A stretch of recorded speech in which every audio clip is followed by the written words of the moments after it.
సిద్దిపేట జిల్లాలోని అన్ని మండలాల పట్టణాల అధ్యక్షులను నియమించి క్షేత్రస్థాయిలో పార్టీ బలోపేతానికి కృషి చేస్తున్నామని భారతీయ జనతా పార్టీ జిల్లా అధ్యక్షులు బైరి శంకర్ ముదిరాజ్ అన్నారు. భారతీయ జనతా పార్టీ మండలాల పట్టణ అధ్యక్షులను రాష్ట్ర కమిటీ ప్రకటించిన నేపథ్యంలో నూతన బాధ్యులను సిద్దిపేట జిల్లా కార్యాలయంలో జిల్లా అధ్యక్షుడు శంకర్ ముదిరాజ్ సాల్వాతో సన్మానించారు. అనంతరం ఆయన మాట్లాడుతూ బీజేపీలో కష్టపడ్డ ప్రతి ఒక్కరికి గుర్తింపు ఉంటుందన్నారు. నూతనంగా నియమితులైన అధ్యక్షులు ప్రజలకు అందుబాటులో ఉంటూ పార్టీ బలోపేతానికి కృషి చేయాలన్నారు. భారతీయ జనతా పార్టీ సిద్దిపేట పట్టణాధ్యక్షుడిగా నన్ను ఎన్నుకోవడం చాలా సంతోషంగా ఉంది.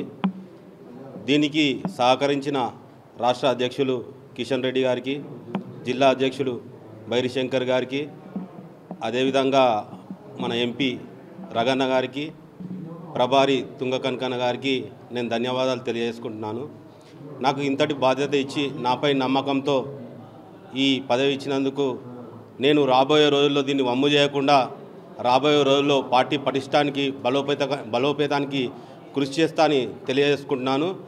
నా పరిధిలో వచ్చే పట్టణ పరిధిలో వచ్చే ప్రతి వార్డు ప్రతి బూతు సందర్శించి సీనియర్ కార్యకర్తలను అదేవిధంగా ప్రజలందరినీ మమైకం చేసి పార్టీ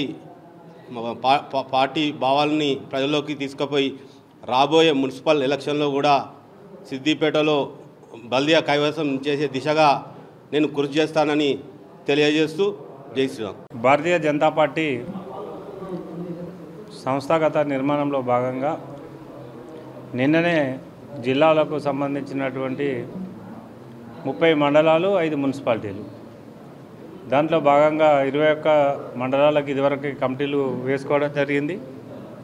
నిన్నటి రోజున రాష్ట్ర పార్టీ ఆదేశానుసారం 14 మండలాలకు మండలాధ్యక్షులను నియమించడం జరిగింది.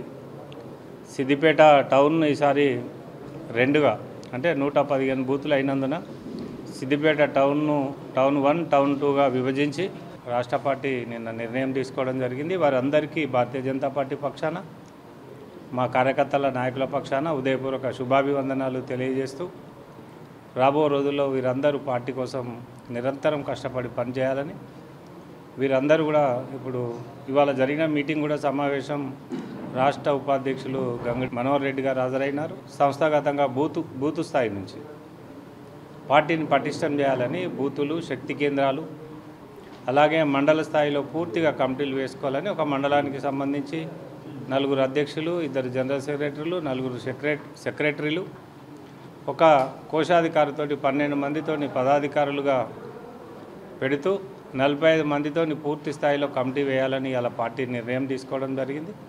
దాంట్లో భాగంగానే ఇలా జిల్లా కార్యాలయంలో మండలాధ్యక్షులు, మండల ప్రభారీల సమావేశం ఏర్పాటు చేయడం జరిగింది. దానికి ముఖ్య అతిథులుగా రాష్ట్ర ఉపాధ్యక్షులు గంగడి మనోహర్ రెడ్డి గారు, జిల్లా సంరక్షణ ప్రభారి అయ్యన్న గారి భూమయ్య గారు హాజరు కావడం జరిగింది. వారు మార్గనిర్దేశనం చేసినారు. భవిష్యత్తు రోజులలో మా సంస్థాగత నిర్మాణం పూర్తి చేసుకున్న తర్వాత ఏదైతే కాంగ్రెస్ పార్టీ 6 గ్యారెంటీలు ఇచ్చి ప్రజలను మోసం చేసిందో ఒక 10-15 రోజులని కమిటీలు ఈ 15 తారీఖు లోపల కంప్లీట్ చేసుకొని